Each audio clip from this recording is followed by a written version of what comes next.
Yeah, there are two distinct sorts of brain drain that killed Haiti.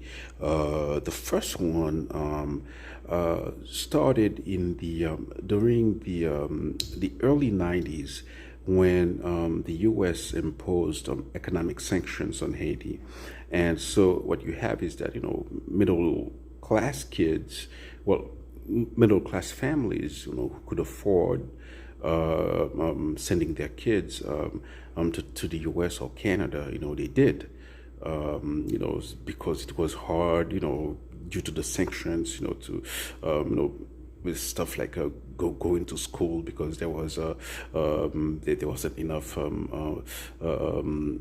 gas sometimes, and school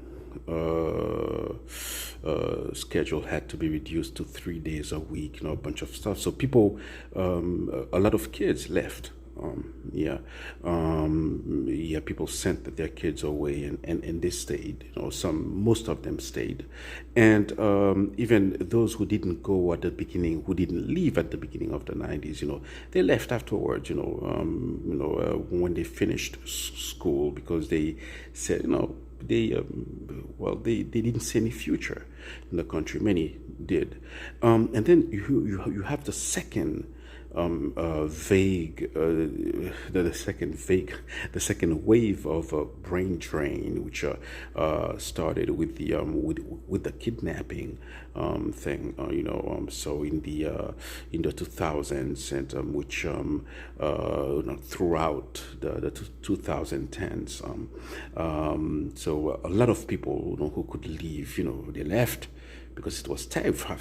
It was terrifying. If you have a friend who experienced that, a family member, people who didn't want to be victims of kidnappings and stuff like that. People who could leave, they left. So a lot of doctors, a lot of people, teachers, professors, people who could help the businessmen, people and stuff like that, owners of mid-sized businesses and stuff like that. They left. So this is the second wave of brain drain, and then one could say the last one is really the due to gang violence. People who can leave, they leave. Because as one UN authority has described, Haiti has become a living hell. So people who can